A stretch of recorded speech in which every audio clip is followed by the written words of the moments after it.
요즘 방송 보다 보면 그냥 러프하게 생각을 할 때 한 3분의 1은 여행 프로그램인 것 같고요. 3분의 1은 드라마인 것 같은 느낌이 들고요. 나머지 3분의 1이 뭘까요? 먹는 프로그램. 다양한 먹는 프로그램들.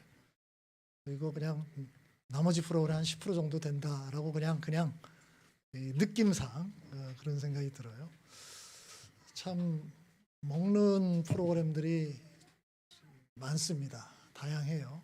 아마 유튜브에도 마찬가지일 것 같고, 그래서 크리에이터들이 돈 번다 뭐 얘기를 했는데 그 중에서 먹방으로 버는 사람들이 굉장히 많죠. 제가 이제 이름을 어떻게 붙일까 해서 미식 전성시대가 아닐까라는 생각이 들어요. 맛있는 것을 찾아다니는 사람들이 굉장히 많고요. 그리고 예전에 비해서 음식과 관련된 직업들도 굉장히 많이 생겼죠. 요즘은 잘 먹으면 돈을 벌 수 있는 시대인 것 같기도 해요. 뭐 반대로 그러니까 또 항상은 뭐 반대급부가 나오죠. 또 다이어트와 관련된 산업이 또 그만큼 커지고요. 저는 뭐 기본적으로 먹는 거를 그렇게 뭐 좋아하는 건 아닌데 성경에서 보면 먹는 거는 좋은 거라고 아주 강조해서 나옵니다. 먹는 거는 좋은 거다.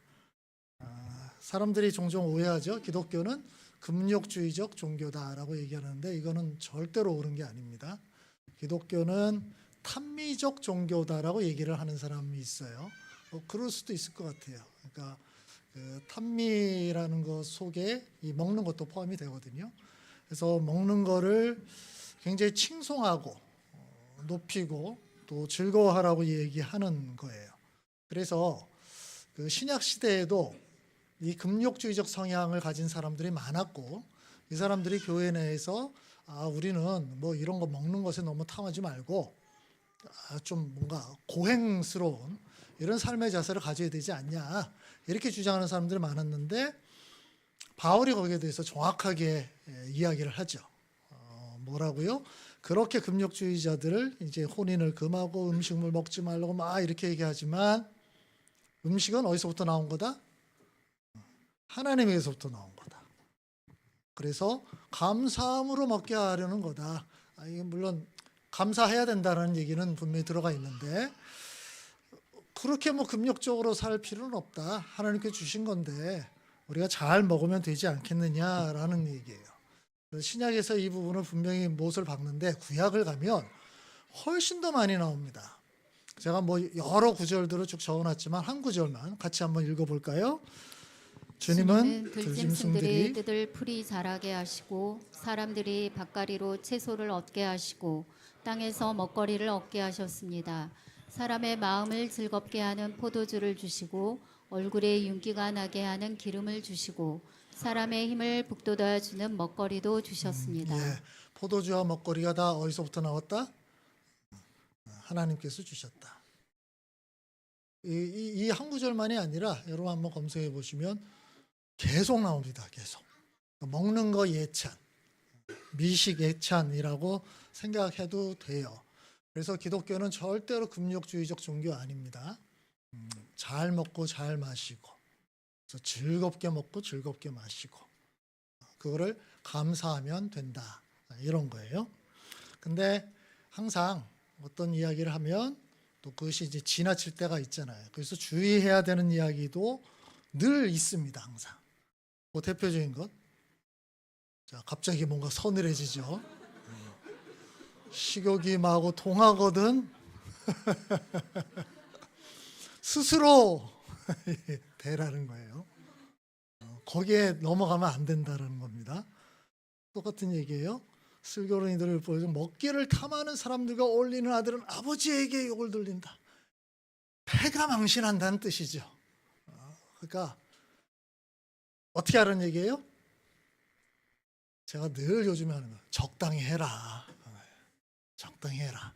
좋은 것도 좋은 거지만 적당히 해라. 감사하고 기쁜 마음으로 먹는 거 좋다. 너무 과하게 하지 마라 라는 거예요. 그럼 과하게 하는 게 어느 정도냐?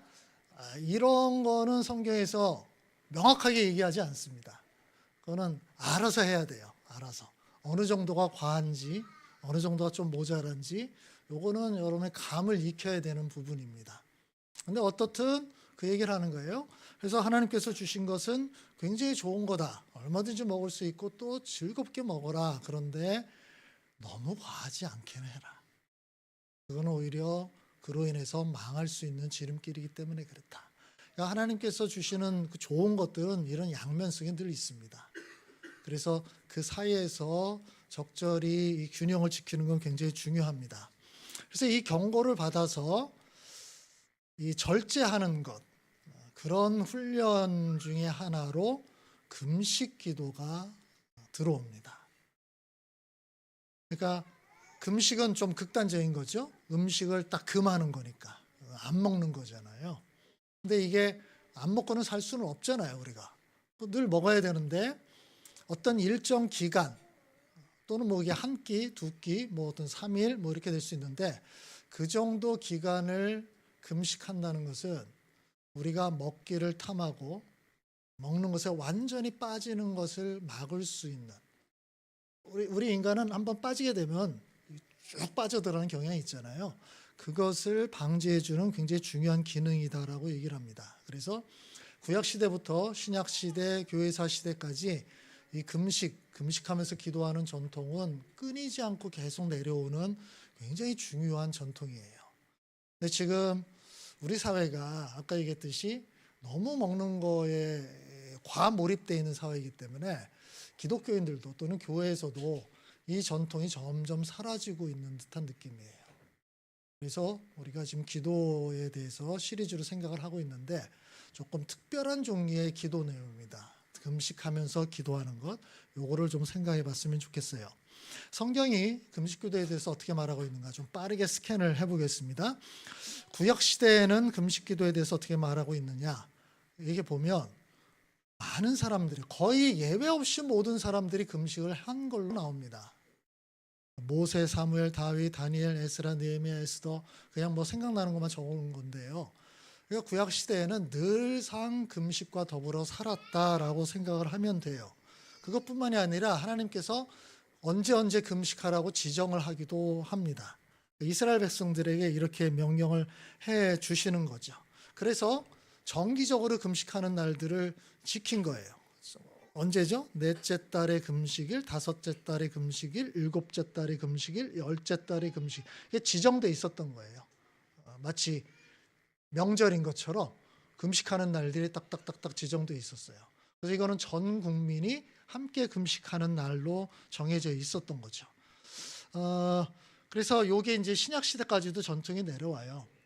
그래서 예수님 당시에는 일주일에 이틀 정도를 금식한 거로 나옵니다. 뭐 하루 종일 금식한 건 아니고요. 한 끼 내지 두 끼 정도를 금식을 합니다. 그래서 유대인들은 예수님 당시에 월요일과 목요일이 금식하는 날이었어요. 그래서 그 유대교의 아주 열심인 사람들은 당연히 금식하는 걸로 생각을 했던 거죠. 예수님은 금식에 대해서 어떻게 생각하셨을까? 예수님과 금식, 바로 떠오르는 어떤 모습이 있지 않아요?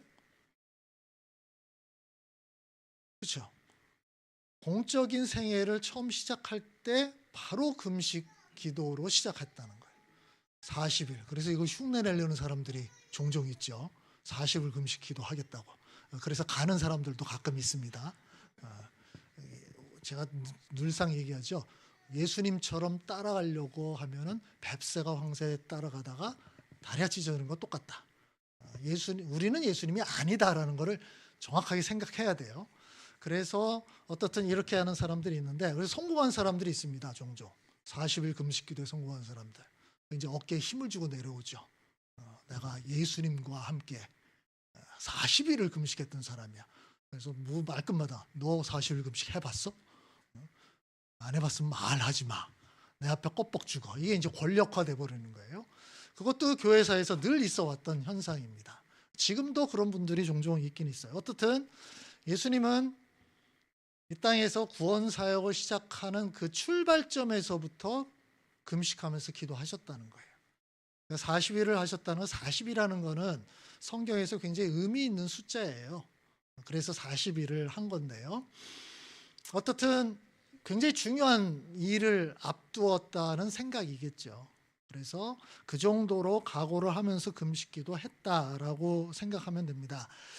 예수님께서 금식 기도에 대한 가르침도 종종 주셨는데 그 대표적인 것이 요 마태복음 6장입니다. 산상설교의 한 부분이거든요. 같이 읽어봅시다. 너희는 금식할 때에 위선자들과 같이 슬픈 기색을 띠지 말아라. 그들은 금식하는 것을 남에게 보이려고 얼굴을 흉하게 한다. 내가 진정으로 너희에게 말한다. 그들은 자기네 상을 이미 받았다. 너는 금식할 때에 머리에 기름을 바르고 낯을 씻어라. 그리하여 금식하는 것을 사람들에게 드러내지 말고 보이지 않게 숨어서 계시는 내 아버지께서 보시게 하여라. 그리하면 남모르게 숨어서 보시는 내 아버지께서 너에게 갚아주실 것이다. 자, 이 이야기의 핵심 요점은 뭘까요? 잘못된 금식에 대해서 비판하고 계시는 거죠. 그렇죠? 위선자들이 하는 금식의 행태가 있어요. 드러내는 거예요. 나 뭐 하고 있는지 알아? 나 지금 금식하고 있어. 건들지 마. 나 지금 굉장히 거룩한 상황에 있어. 이 얘기를 하고 있는 거예요. 그래서 이게 종교 사회에서는 이게 권력일 수 있거든요. 예수님께서 그걸 보신 거죠. 그래서 이제 비판하는 거예요. 그래서 그렇게 하지 말아라. 뒷부분에 가면 핵심이 뭡니까? 네가 금식하는 것을 누구도 모르게 해라. 그래서 오히려 금식하면 이제 좀 초췌해질 수 있는데 그렇게 하지 말고 얘기했던데 기름을 바르고 낯을 씻고, 그러니까 전혀 티내지 말아라. 하나님과 너와의 관계에서 지금 이루어지는 일이니까 그렇게 얘기를 하는 거예요. 그러면 하나님께서 그걸 다 보고 계시지 않겠느냐.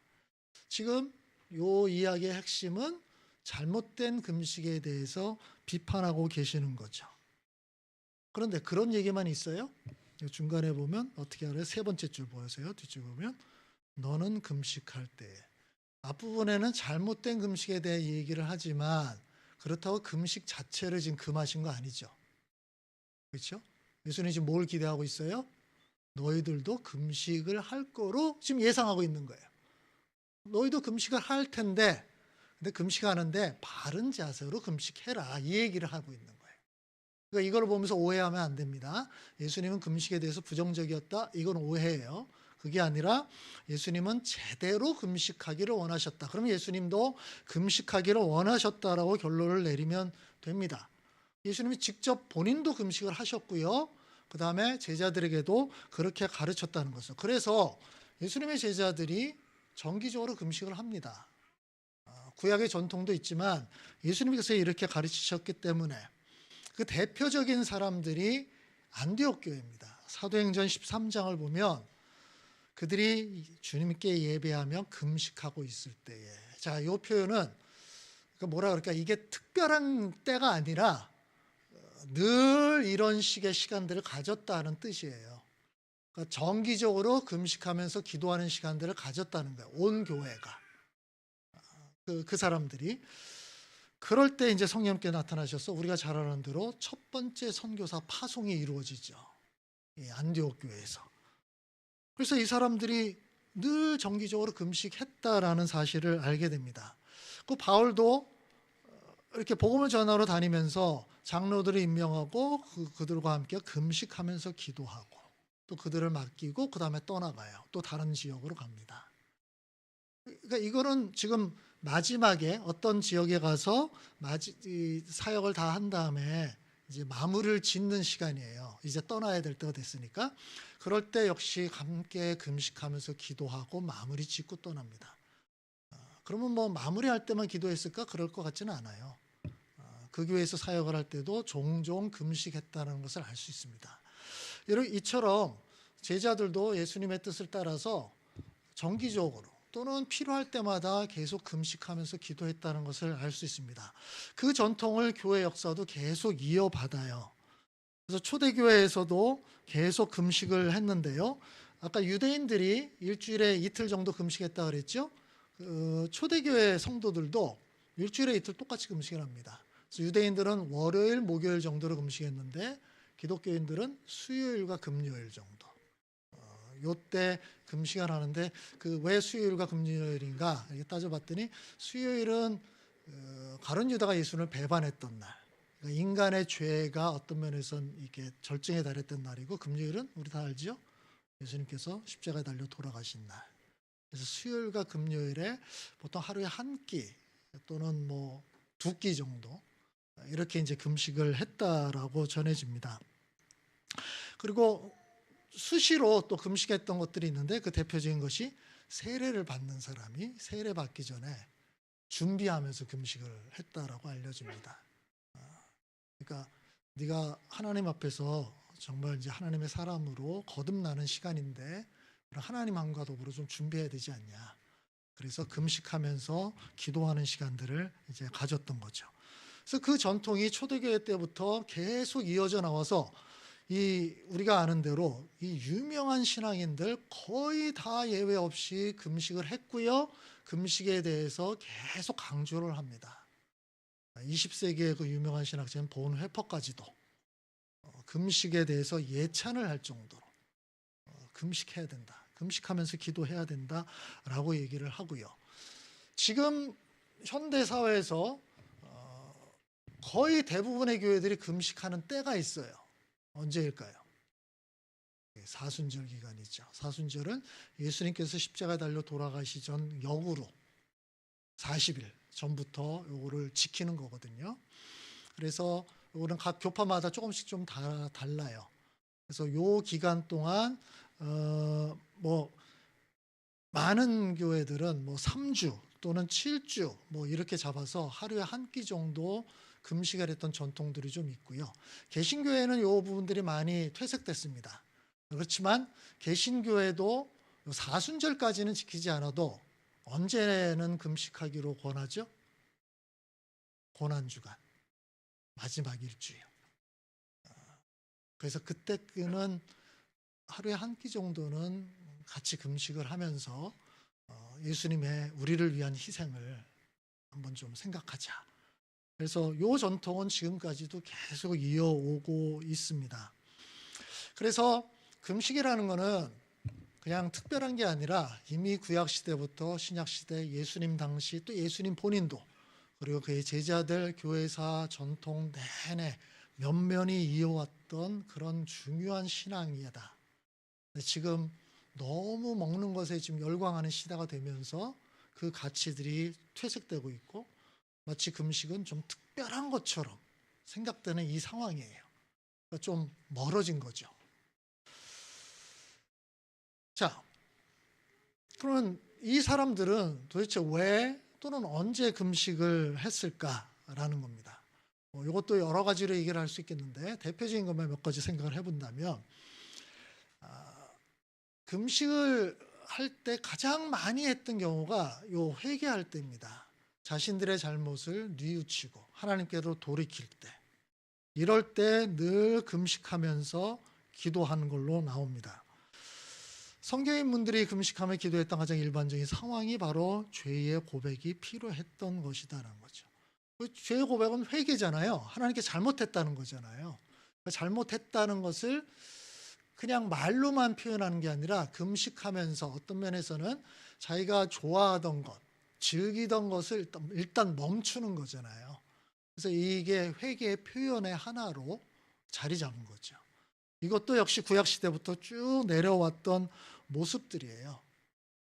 그래서 늘 성경을 보면 회개할 때 무언가 좀 돌이켜야 되는 상황이 필요할 때는 금식이 동반이 됩니다. 그래서 금식하면서 이게 이제 성경상으로 보면 스스로 괴롭게 한다 이런 표현이 나오죠. 스스로. 그렇죠. 우리가 사람들 앞에서 그렇잖아요. 내가 뭔가 잘못했다 그런다면 희희낙낙거리면서 나 잘못했는데 막 이렇게 얘기하지는 않죠. 그러면 안 되죠. 이게 뭔가 깊이 깨달음이 있는 듯한 이 모습이 나와야 되잖아요. 그것이 금식으로 표현된다고 보면 됩니다. 그래서 이럴 때 하는 금식은 하나님 앞에서 겸손함을 표현하는 것이고요. 내가 진정으로 회개하고 죄를 지은 것을 슬퍼한다는 것을 고백하는 방식이죠. 그래서 회개와 동반해서 금식하면서 기도하는 경우들이 많았고요. 두 번째는 긴급한 상황에서 하나님의 도움을 요청할 때. 그렇죠. 정말 이거는 하나님의 도움이 없으면 해결이 안 될 것 같아. 그러면 하나님께 간절히 매달리는 거예요.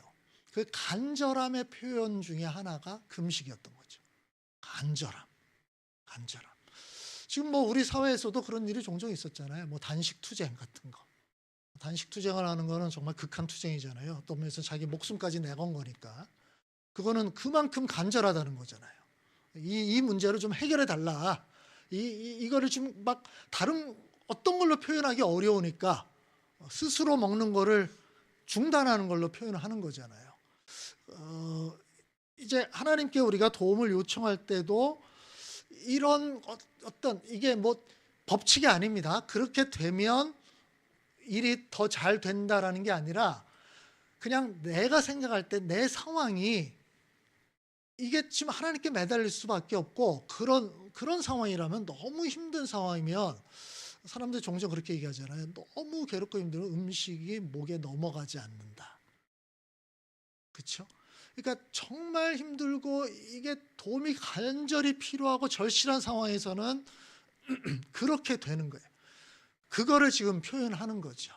그래서 아예 하나님 앞에서 그냥 음식을 딱 끊고 나는 하나님께 지금 매달립니다. 이거를 표현하는 거예요. 여러분 에스더서를 보면 그 내용이 나옵니다. 그 당시에 이제 이스라엘 백성들이 멸망당해서 포로로 잡혀갔는데 거기에서 그냥 그래도 이제 정착하고 잘 살고 있었어요. 근데 이스라엘 백성을 아주 미워하던 하만이라는 사람이 나타나서 이스라엘을 사람들을 다 박멸하려는 계획을 세우죠. 이 사실을 알게 돼요. 근데 이것을 막을 수 있는 방법이 뭘까 생각해 봤더니 그 당시에 에스더가 그 왕의 왕후였죠. 그렇죠? 그래서 에스더에게 이제 요청을 합니다. 네가 왕후니까 어떻게 좀 해봐라. 그렇지 않으면 우리 민족은 다 몰살당한다. 근데 그 당시 이제 에스더에서의 표현에 의하면 어떤 거죠? 그 황제 원래 워낙 막강해서 왕후라고 할지라도 황제가 부르기 전에는 그 앞에 나갈 수 없다. 이게 이제 그 법이었던 거예요.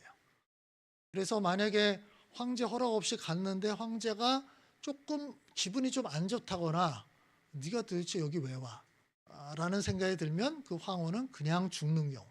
그런 경우들이 과거에 있었던 모양이에요. 그래서 에스더가 이 요청을 받고 바로 그 걱정이 된 거예요. 내가 그냥 황제 앞에 가야 되는데 가서 간청을 해야 되는데 그 황제가 나를 부를 때까지 기다릴 수는 없고 그렇죠? 그동안 하만이 다 죽여버릴 수도 있으니까 그럼 내가 그냥 나가야 되는데 나가야 되는 어떤 상황이 안 벌어지는 거예요.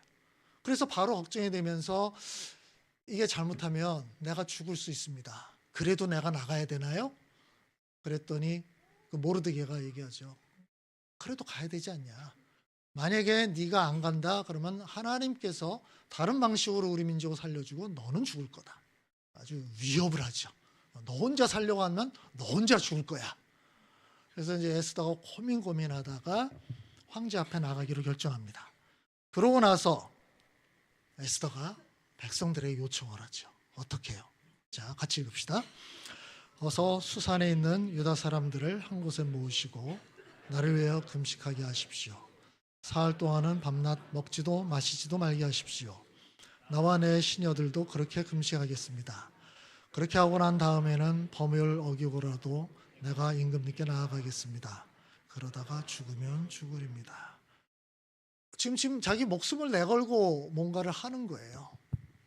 그래서 기도를 요청하죠. 그냥 기도가 아니라 금식하면서 좀 기도해 주십시오. 나도 지금 목숨을 걸었습니다. 여러분이 한 며칠 정도는 금식하면서 기도할 수 있지 않겠어요? 이렇게 요청을 하는 거죠. 이렇게 어떤 문제를 해결하기 위해서 간절함이 막 솟아오를 때 금식하면서 기도하는 경우들이 있죠. 또 다른 사람은 다니엘이었어요. 다니엘도 역시 포로로 잡혀갔습니다.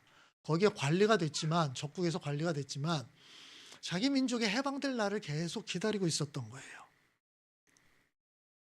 그러다가 예전에 하나님께서 약속하셨던 것을 발견하게 돼요. 예레미야 선지자들이나 에스겔 선지자들을 통해서 약속을 했거든요.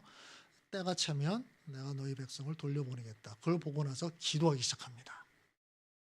그래서 금식을 하면서 베옷을 거치고 재를 깔고 앉아서 하나님께 기도를 드리면서 간구합니다. 하나님 우리 민족을 다시 해방시켜 주십시오. 간절히 간구해요. 요 베옷 재 요거는 이스라엘 백성들의 그 관습이에요. 정말 겸손함의 관습, 고행적인 관습이죠.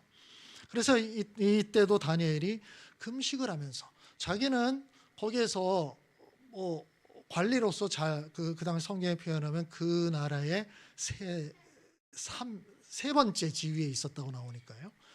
뭐 혼자 사는 데는 전혀 문제가 없었어요. 그러나 자기 민족이 당하는 이 고통을 너무 볼 수가 없는 거예요. 그래서 금식하면서 기도를 합니다. 이처럼 어떤 긴급한 상황 속에서 하나님의 도움이 간절히 필요할 때, 그럴 때 금식하면서 기도하는 것은 성경에서 계속 나오는 전통이고요. 교회사에서도 이 전통은 계속 이어져 옵니다. 세 번째 상황이 있어요. 하나님께서 우리에게 주신 사명을 수행할 때, 이럴 때 금식하면서 기도합니다. 우리 아까 봤었죠? 예수님께서 이제 공적인 사역을 시작하실 때 금식을 하셨다. 예수님께서 그 사역의 엄중함을 알았던 거죠. 이거 본인이 마지막은 죽어야 된다는 걸 아니까. 이게 3년 정도 기간이잖아요. 그래서 이 짧은 3년 동안 하나님께서 맡기신 일을 다 해야 돼요. 그러니까 그 책임감이 너무 컸던 거예요. 그래서 금식하면서 시작을 한 거예요. 아까 우리가 봤듯이 안디옥 교회에서 하나님께서 바울과 바나바를 선교사로 파송해라 라고 했어요. 그래서 안디옥 교회가 그걸 분별한 다음에 그들을 파송할 때 어떻게 합니까? 역시 또 금식하고 기도하면서 그들을 하나님께 맡기는 겁니다. 하나님, 이들이 이제 굉장히 어려운 일들을 해야 됩니다. 하나님 지켜주시고 보호해 주십시오. 그래서 정말 간절한 마음으로 금식하면서 기도하고 파송을 하죠.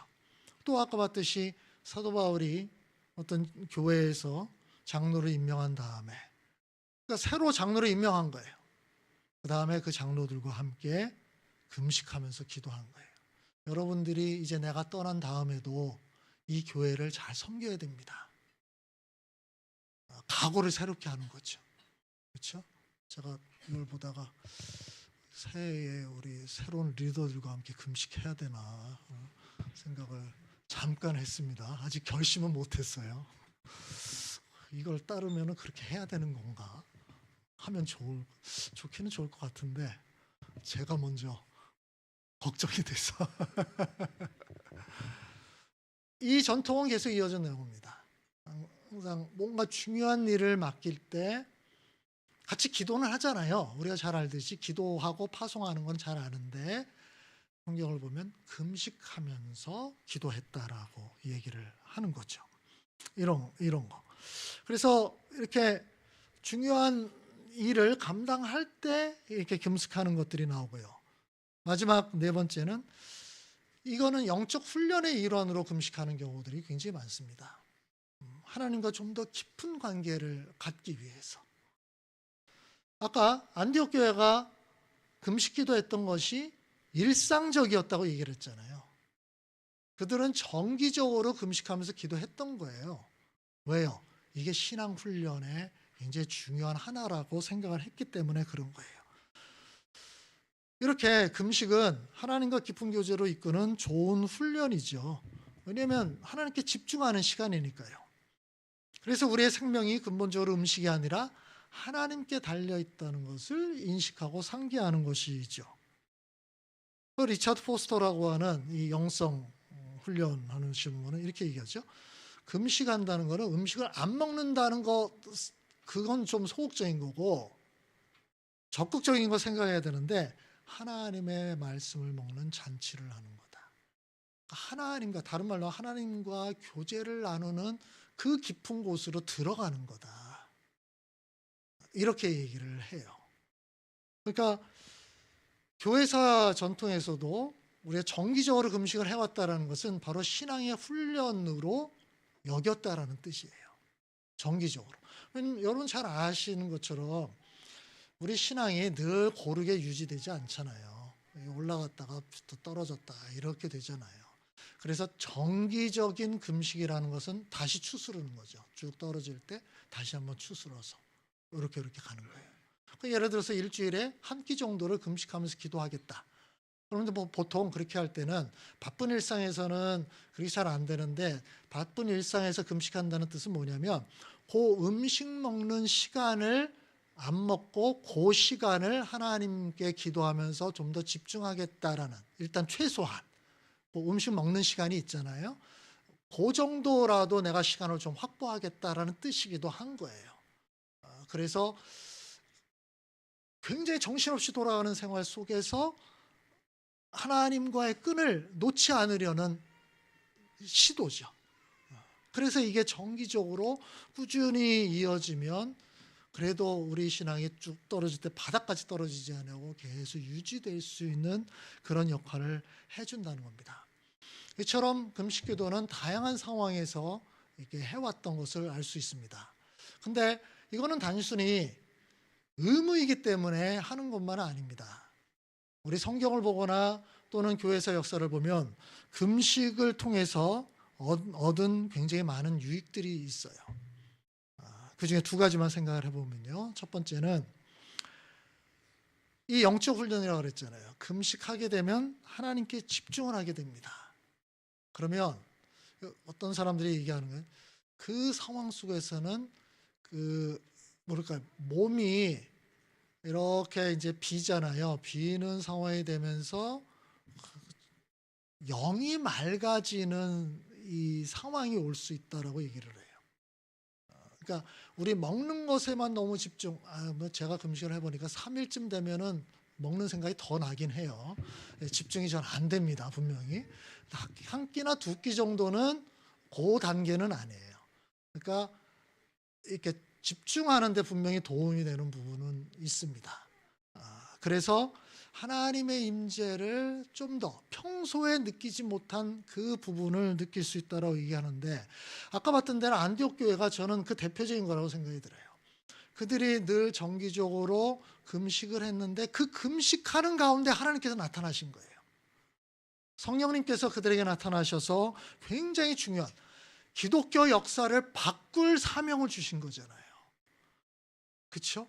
역사를 완전히 뒤엎어 버린 거예요. 물고가 방향이 바뀌어 버렸어요. 그 사명을 받은 거죠. 그래서 우리가 금식한다는 거에 가장 중요한 목적은 하나님께 좀 더 집중한다는 거예요. 그래서 우리가 일상 속에서 바쁠 때 하나님의 임재를 못 느낄 때가 너무 많은데, 그때 하나님께 집중하면서 하나님의 임재 속에 깊이 들어가는 그런 경험을 할 수 있다는 거죠. 두 번째는 당연히 기도 응답에 대한 기대가 있죠. 우리가 아까 금식 기도를 언제 하냐? 간절한 마음이 있을 때, 어떤 중요한 문제에 부딪혔을 때, 그래서 하나님만이 나를 도울 수 있다, 그런 생각이 있을 때 나가서 기도한다 그랬잖아요.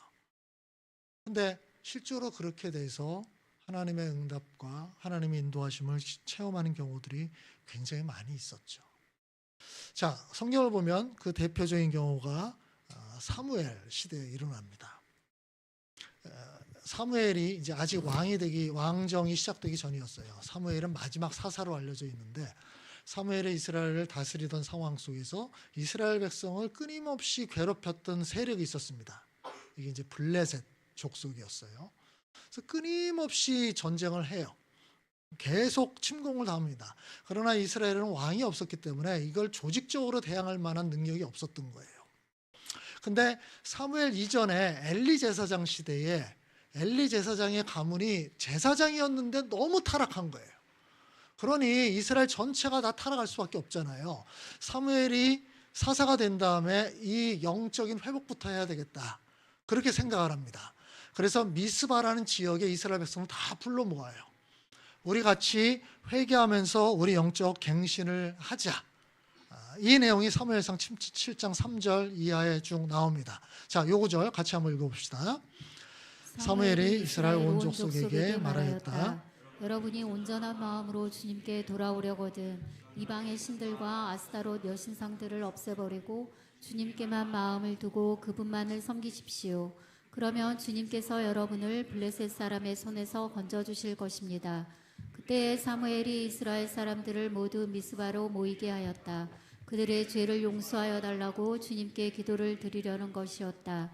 그들은 미스바에 모여서 물을 길어다가 그것을 제물로 삼아 주님 앞에 쏟아붓고 그날 종일 금식하였다. 금식하면서 회개하면서 지금 기도를 합니다. 지금 영적 갱신, 이게 부흥이에요. 영적 갱신을 위한 지금 노력을 하고 있는 거죠. 자, 요거를 누가 봐요? 블레셋 족속이 그걸 봅니다.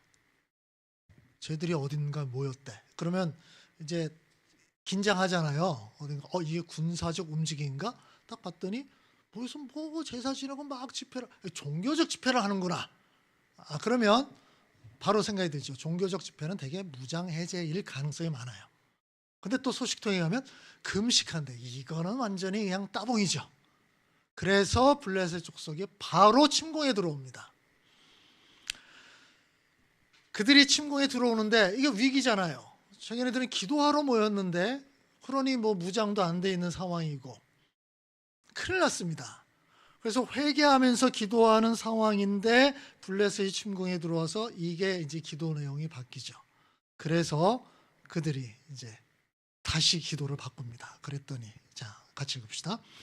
사무엘이 번제를 드리고 있을 때에 블레셋 사람이 이스라엘과 싸우려고 다가왔다. 그러나 그때 주님께서 큰 천둥 소리를 일으켜 블레셋 사람을 당황하게 하셨으므로 그들이 이스라엘에게 패하였다. 이스라엘 사람이 미스바에서 나와서 블레셋 사람을 뱃갈 아래까지 뒤쫓으면서 무찔렀다. 사무엘이 돌을 하나 가져다가 미스바와 센 사이에 세우고 우리가 여기에 이르기까지 주님께서 우리를 도와주셨다 하고 말하면서 그 돌의 이름을 에벤에셀이라고 지었다. 그래서 블레셋 사람들이 무릎을 꿇고 다시는 이스라엘 지역으로 들어오지 않았다. 사무엘이 살아있는 동안에는 주님의 손이 블레셋 사람을 막아주셨다. 어떻게 됐습니까? 하나님께서 막아주셔서 오히려 전화위복이 되어버렸죠. 그 전까지 블레셋이 끊임없이 괴롭혀서 그들과 계속 실랑이를 벌였는데 이 일을 계기로 아예 원천 봉쇄가 되어버렸어요. 굉장히 심각한 위기였습니다. 그런데 하나님께서 그들이 금식하면서 기도했던 것을 들어주신 거죠. 이거 사람의 방법으로 할 수 있었던 게 아니었단 말이에요. 하나님께서 개입하셔서 그 문제를 해결하신 것을 보게 됩니다. 또 다른 사람이 나옵니다. 에스라. 에스라는 이스라엘 백성이 멸망한 다음에 포로로 잡혀갔던 시대에 있었던 제사장이었어요. 근데 이제 때가 돼서 이스라엘 백성들이 다시 고국으로 돌아갈 수 있는 허락을 받았습니다. 그래서 돌아가려고 그러는데 지금의 이제 그 이란과 이라크 지역 그쪽에서부터 이제 다시 돌아가는 거예요. 예전에 2500년 전에 돌아간다 그러면 중간중간에 도적 때도 많고 강도 때도 많고 막 이랬을 거잖아요. 그래서 이 너무 염려가 되는 거예요. 이 사람들은 포로로 그냥 적국에 가 있었던 사람들 그냥 순전한 백성들이니까 어떻게 뭐 방법이 없었잖아요. 그래서 에스라가 걱정이 돼서 백성들을 모읍니다. 출발하기 전에. 그래서 어떻게 얘기합니까? 금식하라고 선언을 합니다.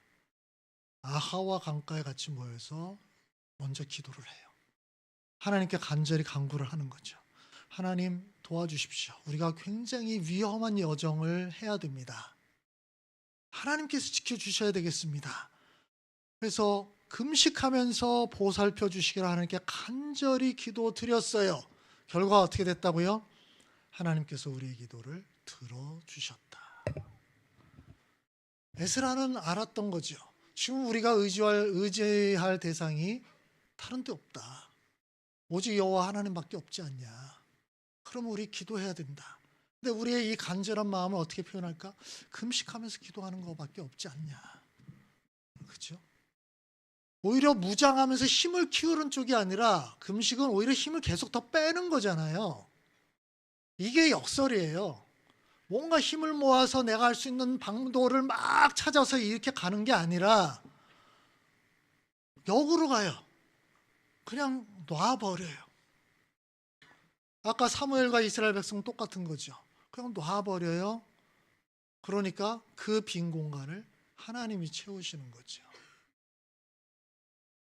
저는 종종 이럴 수 있다고 생각합니다.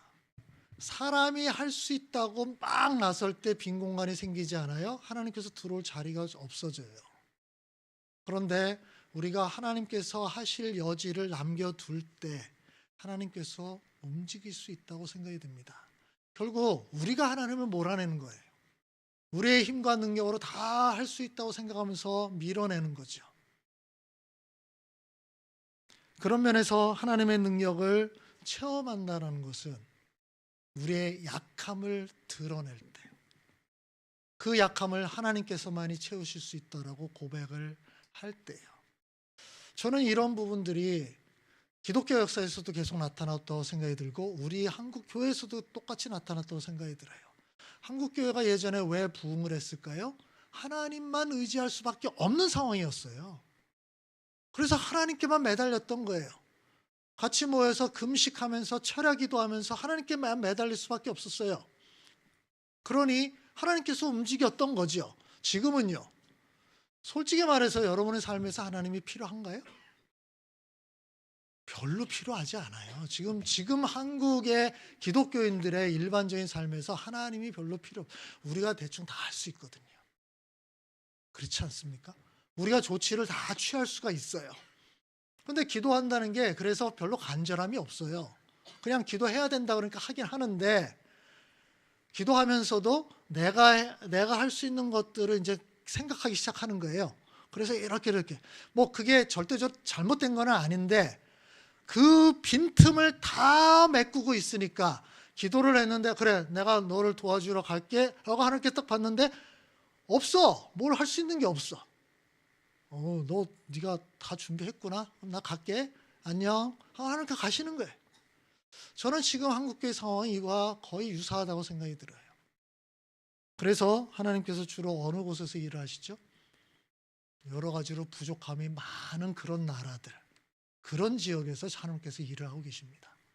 그 기독교 역사 2000년 예외 없이 반복되는 현상이었어요. 아마 이걸 개인으로 좁혀도 마찬가지일 겁니다. 여러분 각자의 삶에서 내가 충분히 내 힘으로 모든 걸 할 수 있다라고 생각할 수 있다면 하나님께서 굳이 안 들어와도 되지. 아니 뭐 그래도 괜찮다면 뭐 저는 뭐 그렇게 그것도 나쁘지는 않을 수도 있겠다 싶은데 그 대신 하나님이 살아계시고 우리와 함께 계시다는 것을 전혀 체험을 못하겠죠. 우리는 하나님께서 움직일 수 있는 여지를 두어야 됩니다. 그 공간을 내버려 둬야 돼요. 그게 불안할 수 있어요.